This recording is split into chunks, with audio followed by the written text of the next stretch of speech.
My ultra-wealthy boss tried to publicly humiliate me, so I humiliated her back. But just when I thought it was over, she got revenge and I learned just how cruel the rich can be. When I was 21, I got my first job as a nanny, but not just any nanny. No, I was a nanny to a rich family. Like the top 1% rich. I worked 12-hour-a-day shifts for them, so the family had full trust in me. After the first few weeks, they even stopped hiding all of the expensive jewelry from me and left me alone in the house without turning on the security cameras. So one day, the mom, Linda, asked if I could organize a party for her. She offered to pay $800, so I immediately accepted. She told me I was allowed to come too, but only if I didn't tell anyone I was a nanny. This seemed a little strange at first, but still I accepted, mainly because I had never had a boyfriend before, and I was hoping to meet a rich, handsome guy. The weeks leading up to it were tiring. It honestly felt like I was organizing a wedding or something. Every detail had to be accounted for. The flowers, the flower pots, the outdoor umbrella colors, the types of glasses, everything. And while I was at the house organizing everything, I would sometimes hear Linda on the phone, bragging to her friends about how, well, she's managing, juggling, raising 3 babies, all while planning an elegant party. I never caught what the other side said, but it always sounded like they were impressed. This irked me, but I shrugged it off, because I get paid anyway, and the money was amazing. But in the days leading up to the party, Linda started acting strange. She started barking orders at me, and even threw a water bottle at me when I wasn't setting the table fast enough. Usually she was very patient, kind, soft-spoken, but now she was acting crazy. One time, the kids even came to me crying and asking why mommy was being so mean. That's when I knew it wasn't just in my head.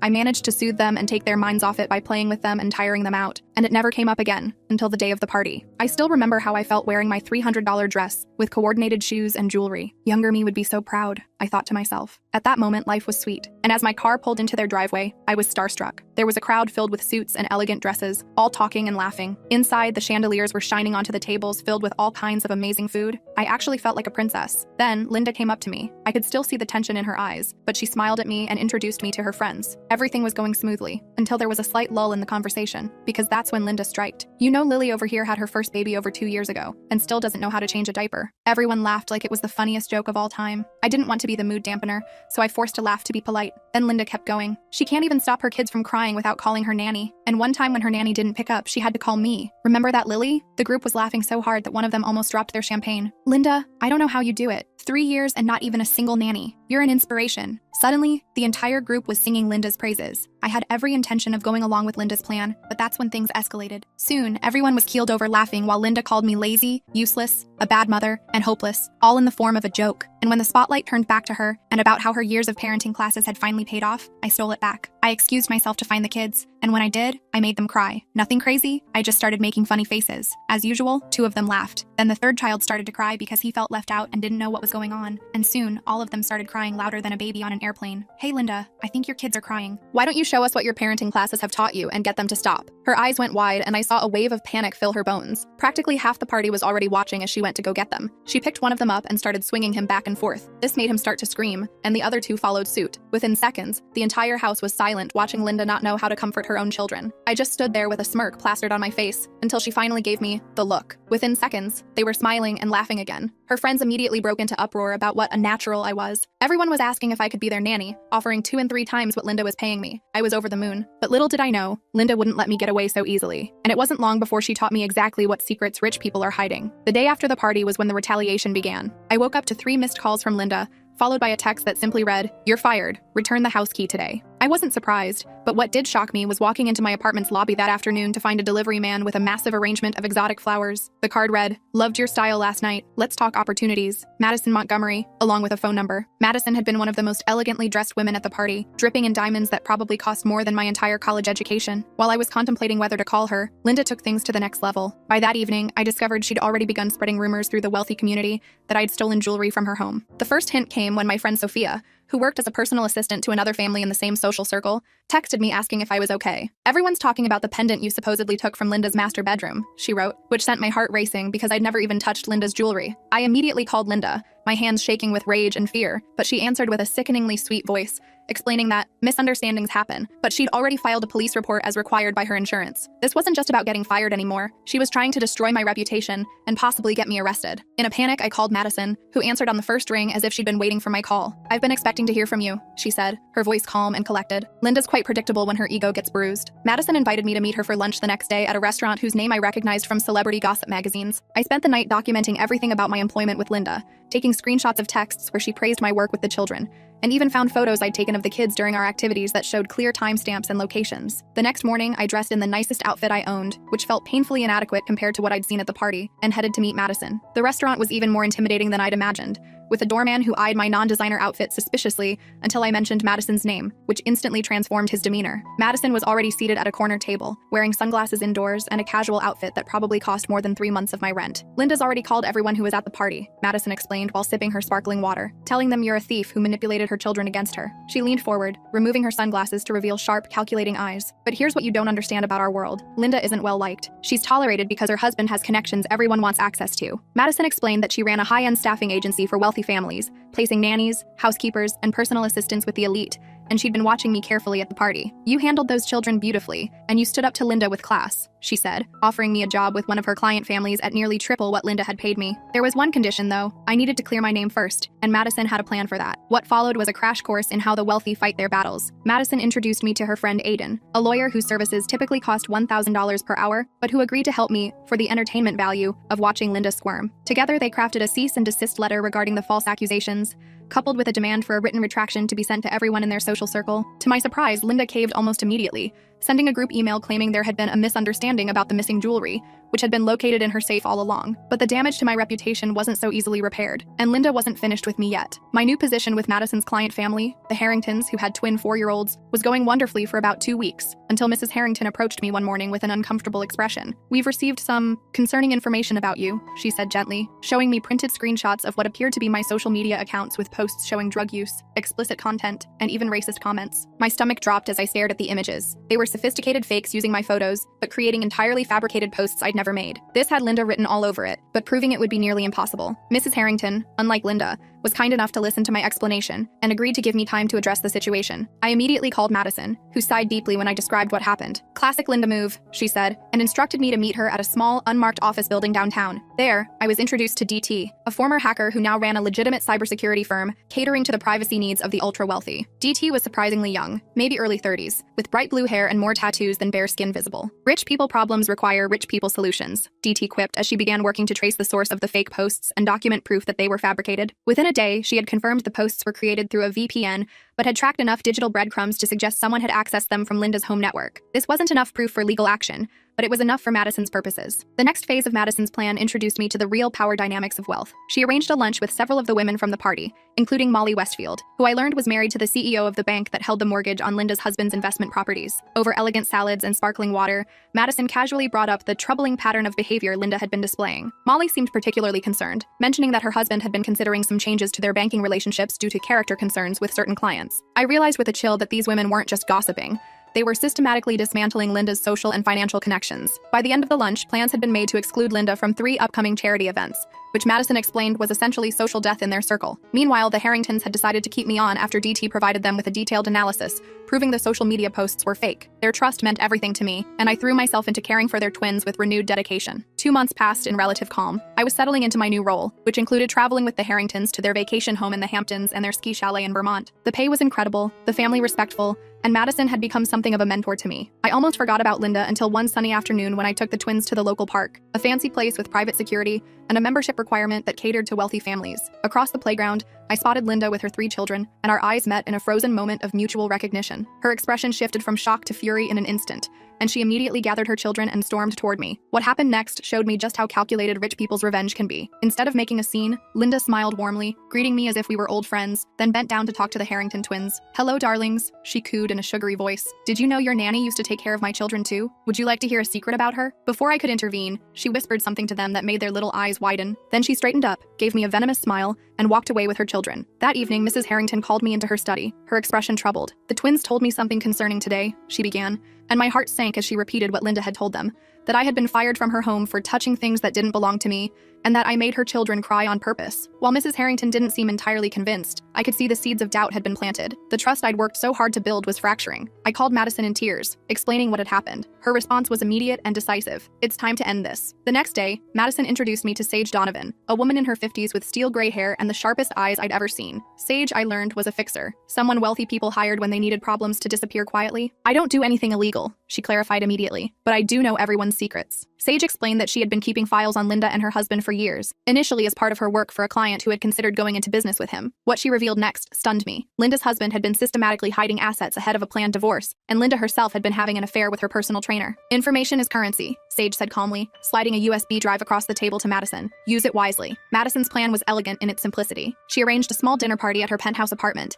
inviting the Harringtons, Linda and her husband, and several other key figures from their social circle. I was there not as a nanny, but as Madison's assistant, dressed in a borrowed designer outfit and briefed extensively on how to behave. The evening progressed pleasantly until dessert, when Madison skillfully steered the conversation toward the topic of loyalty. I've always believed that how people treat those who work for them reveals their true character, she said, looking pointedly at Linda. For example, falsely accusing a former employee of theft or spreading manufactured evidence to damage their reputation. The table fell silent as Madison continued, detailing exactly what Linda had done to me, presenting DT's evidence of the fake social media posts, and finally turning to Linda's husband. And Robert, I wonder if Linda has been as dishonest with you as she has been with everyone else at this table. What followed was like watching a perfectly orchestrated demolition. Madison revealed just enough about the affair and the financial deceptions to set both Linda and her husband into a panic, each suddenly more concerned with protecting themselves than attacking me. The Harringtons watched the unfolding drama with wide eyes, Mrs. Harrington occasionally glancing at me with new understanding. By the end of the evening, Linda and her husband left separately, Linda in tears and Robert in cold fury. The following week was a whirlwind. Robert filed for divorce, triggering the very asset investigations Linda had been trying to avoid. The personal trainer's wife went public with the affair, causing a scandal that dominated the local gossip. Madison, true to her word, had ended it. Linda was too consumed with saving her marriage, reputation, and financial security to continue her vendetta against me. The Harringtons, now fully understanding what had happened,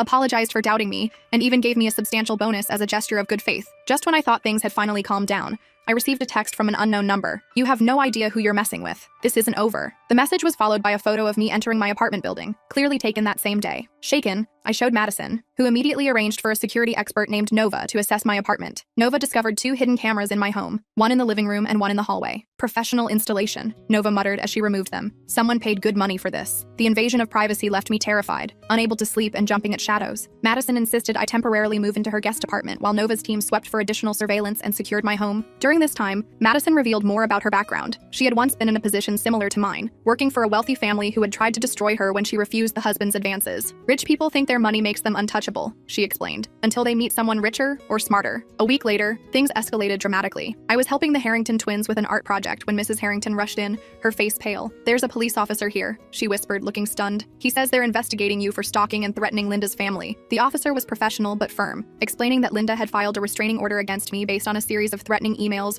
and multiple instances of me allegedly being spotted near their home. The evidence included emails that appeared to come from my account and blurry security footage of someone approximately my height and build. Once again, I was being framed, but this time with potential legal consequences. The Harringtons stood by me, providing an alibi for several of the alleged stalking incidents when I had been working in their home. Madison immediately activated her network, calling Aiden the lawyer and Nova the security expert to build my defense. DT dug into the emails, quickly determining they had been sent through a sophisticated spoofing technique that made them appear to come from my account. What none of us expected was for the situation to suddenly pivot when Robert, Linda's husband, contacted Madison directly. Linda's gone too far, he said during a private meeting I was allowed to attend. She's not just targeting you anymore. She's having me followed, threatening to expose financial matters to the IRS, and I believe she's the one who planted those cameras in your apartment. His concern wasn't for me, of course, but for himself. Linda had become a liability he needed to neutralize. Robert provided evidence that Linda had hired a private investigator who specialized in surveillance and digital framing. This evidence, combined with what DT had uncovered, was enough to get the restraining order dismissed and opened the possibility of filing charges against Linda for filing a false police report. But the nightmare still wasn't over. Coming home from work one evening, I found my apartment door slightly ajar. Heart pounding, I called Nova instead of entering. She arrived with security personnel who cleared the apartment before allowing me inside. The place had been thoroughly ransacked, furniture slashed, walls damaged, and most disturbingly,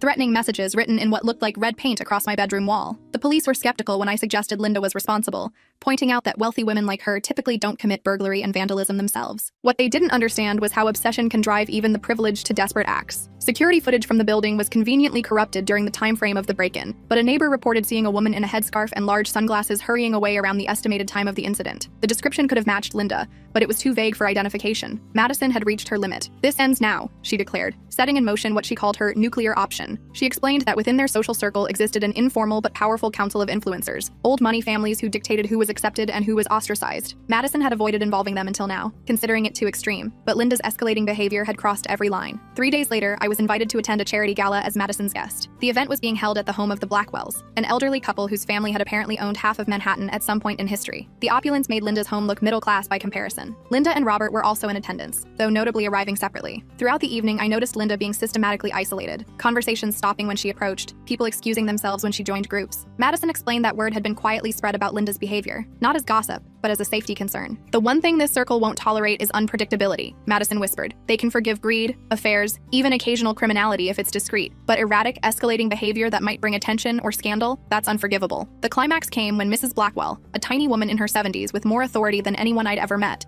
publicly addressed the situation during her speech. Without naming names, she spoke about standards of conduct and how those who cannot maintain basic decency find themselves unwelcome in civilized society. Her gaze fixed directly on Linda during these remarks, creating a moment so uncomfortable that several guests physically stepped away from Linda as if her fall from grace might be contagious. By the end of the evening, Linda was completely shunned. I almost felt sorry for her until I remembered the cameras in my apartment, the ransacking, the false police report. Linda's expression as she left the gala alone was one I'll never forget, a mixture of fury, humiliation, and the dawning realization that she had lost everything that mattered to her socially. I thought this would be the end, that Linda would retreat to lick her wounds and focus on her divorce proceedings. I was wrong. 3 days after the gala, I received a call from Madison at an unusually early hour. "Check your email," she said, her voice tense. In my inbox was a message from an anonymous sender containing a video file. When I played it, I felt physically ill. It was a carefully edited montage that appeared to show me abusing the Harrington twins, yelling at them, roughly handling them, and neglecting them while they cried. The footage had been created using sophisticated deepfake technology, combining actual video from the Harringtons' home security system with manipulated images and audio. Attached was a simple message: "This goes to the police and the Harringtons in 24 hours unless you publicly confess to fabricating all allegations against Linda." I forwarded everything to Madison, DT, and Aiden, my hands shaking so badly I could barely use my phone. Within an hour, they had assembled at Madison's apartment. DT confirmed it was deepfake technology, but of such high quality that proving it would require time and specialized expertise. "This isn't amateur work," she explained grimly. "Someone paid top dollar for this." The 24-hour deadline made everything more complicated. Aiden advised that we should alert the Harringtons immediately before they could be blindsided. When shown the video, Mrs. Harrington broke down in tears, not because she believed it, but because she was horrified at how realistic it looked. "Our own security footage," Mr. Harrington kept saying, trying to understand how their supposedly secure system had been compromised. What happened next revealed the final secret of the wealthy that I hadn't yet learned. When truly backed into a corner, they don't necessarily fight fair. Madison made a call to someone she referred to only as an old friend, speaking in vague terms about needing the kind of help we discussed after the Marseille situation. 2 hours later, a man named Drax arrived at Madison's apartment. With his immaculate suit and refined accent, he looked like he belonged in their world, but there was something different about him, a hardness in his eyes that suggested experience beyond luxury and privilege. Drax examined all the evidence we had gathered about Linda's escalating harassment campaign, paying special attention to the deepfake video. He asked detailed questions about Linda's routines, her current living situation now that she and Robert were separated, and who might have access to her accounts and devices. Then he left with a simple, "I'll handle this." I never learned exactly what Drax did, but the results were immediate and devastating for Linda. By that evening, the anonymous email account sent a new message: "I withdraw my threat and all future actions against you. This matter is concluded." The next day, Linda abruptly sold her house, withdrew her children from their exclusive private school, and according to Madison's sources, moved to a small town in Oregon where she had family. Robert, now proceeding with the divorce uncontested, told acquaintances that Linda had experienced a health crisis, requiring a complete lifestyle change. The wealthy community accepted this explanation without question. The scandal quickly replaced by newer, fresher gossip. No charges were ever filed against Linda, no public accusations made. She simply vanished from the social landscape as completely as if she'd never existed. In the aftermath, I continued working for the Harringtons, who had stood by me throughout the ordeal. Madison became not just a mentor, but a friend, occasionally inviting me to events where I gradually became familiar with the unspoken rules and subtle power dynamics of their world. I never saw Linda again, though occasionally I would receive a notification that someone from Oregon had viewed my social media profiles. As for what secrets the rich are hiding, they're often the same ones everyone else has: infidelity, insecurity, financial troubles, family dysfunction, just with more zeros attached to the price tags and more resources to keep them buried. But the biggest secret I learned is that their greatest fear isn't losing their money, it's losing their place in the hierarchy, being excluded from the very circles that validate their worth. And they'll go to almost any length to prevent that fall from grace, even if it means destroying someone like me who accidentally glimpsed behind the curtain. Sometimes at night, I still check my apartment for cameras and sleep with one eye open, wondering if Linda will ever decide to return and finish what she started. But then I remember Madison's words the last time I expressed this fear. The thing about people like Linda is that once they lose everything, they rarely have the resources, financial, social, or psychological, to climb back up and seek revenge. They just find new, smaller ponds where they can feel like a big fish again. I hope she's right, but I've learned enough about the secrets of the wealthy to know that nothing is ever truly finished until they decide it is. I stared at my phone for a few minutes, lost in those thoughts. My apartment felt too empty now, and the silence was getting to me. I shook my head and grabbed my keys. I needed fresh air, but I needed to move. The building's elevator was out again. I took the stairs 2 at a time. Outside, the evening air hit my face. It felt good after being cooped up all day. I started walking with no real destination. The neighborhood had changed since I first moved here. New coffee shops replaced old diners. Fancy boutiques stood where family stores once were. I passed a group of college kids laughing. They looked so carefree. I couldn't remember the last time I felt that way. My phone buzzed in my pocket, and it was Madison calling. I almost didn't answer. But Madison had been right about everything so far. I hit accept and put the phone to my ear. She was talking before I could say hello. Something about new documents she'd found, and something about Linda's offshore accounts. I told her I needed a break from all this.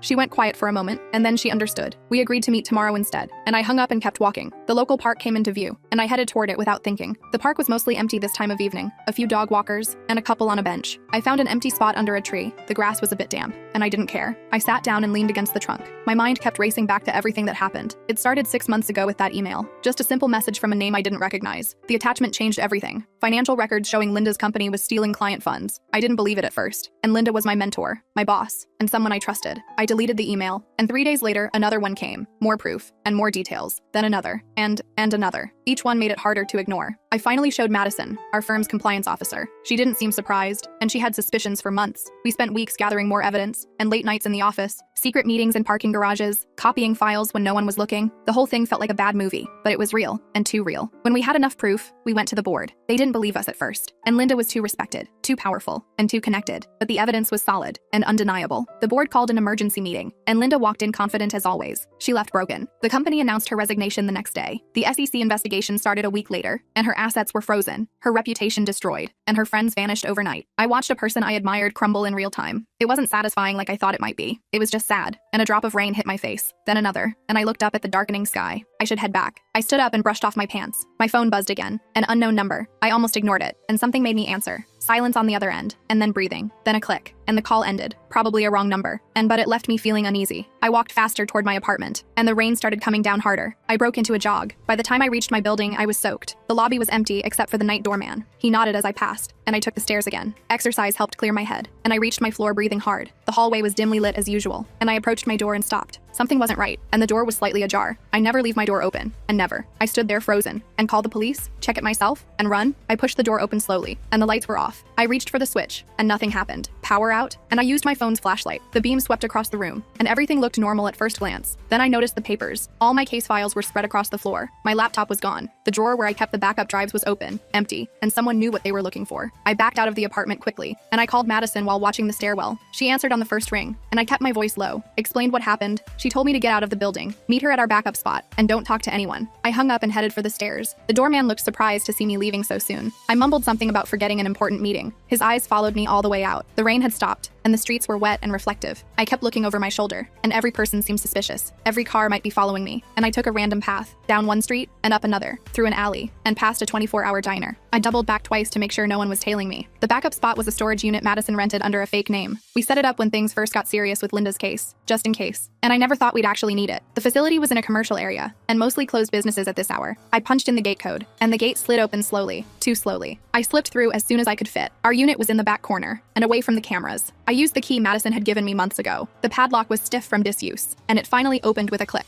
I rolled up the door just enough to duck inside. Madison was already there, and a small battery lantern lit the space. She had her laptop open. Her face looked grim in the harsh light. She didn't waste time with greetings, and she showed me what she'd found. Linda had another account we missed, and a big one, in the Caymans. The money trail led to some concerning places. People you don't want to owe favors to. People who solve problems permanently. And my break-in wasn't random. It was a warning, and/or a first attempt. Madison had moved all her important stuff here days ago. She suspected something like this might happen, and she always thinks 3 steps ahead. That's why she's still alive in this business. We spent the next hour making plans, and we needed to disappear for a while. Let things cool down. We had enough evidence backed up in secure locations. The authorities had what they needed, but our part was done. Madison had cash ready, and burner phones, prepaid cards, and even fake IDs. I was impressed and a little scared by her level of preparation. We decided to split up, and harder to track 2 moving targets. We'd meet up in 2 weeks at a predetermined location. Until then, minimal contact, and no electronic communication. Old school protocols only. And I left first. The night air felt different now. So dangerous. Every shadow could hide a threat. I walked 6 blocks before finding a taxi. I gave the driver an address 3 neighborhoods away from my actual destination. I watched out the back window the whole ride. No one seemed to be following. I paid cash and walked the remaining distance. The motel was exactly the kind of place no one asks questions. Faded sign, and cracked parking lot. Weekly rates available. I registered under one of the names on the ID Madison gave me. Paid for 3 nights up front. The room smelled like old cigarettes and cheap cleaner. The bed sagged in the middle, and the TV only got 4 channels. It was perfect, and no one would look for me here. I didn't sleep much that night. Every noise in the hallway made me jump. Every car in the parking lot might be them. Morning came after what felt like days, and I needed to keep moving. Staying in one place too long was dangerous. I showered quickly, and the water barely got warm. I put on clothes from the small bag I had grabbed during our storage unit meeting. Nothing fancy, and nothing memorable. Just another face in the crowd. And I checked out early. The front desk guy barely looked up from his phone. I walked 3 blocks to a bus stop, took the first bus that came, and didn't matter where it was going. Just needed to move, but needed to blend in. The bus was half full, and regular people going to regular jobs. I envied their normal lives, and their normal problems. I got off downtown, bought a cheap baseball cap at a tourist shop, found a diner with poor lighting and a back exit, ordered coffee and eggs, and watched the street through the window. No familiar faces, and no one paying too much attention. The waitress refilled my coffee without asking, and I left cash on the table. Included a good tip. No reason to be memorable for being cheap. I spent the next week moving around the city, never staying anywhere more than one night, and always paying cash, always watching, and always ready to run. I called Madison once from a payphone, and our agreed check-in. 3 rings, hang up, call back, and she answered with our code phrase. She was okay, and still moving, still watching, and still alive. We kept the call under 30 seconds, and long enough to confirm status, not long enough to trace. And on day 9, I saw him, the doorman from my building. He was across the street from the coffee shop where I was sitting, too far from my building to be a coincidence.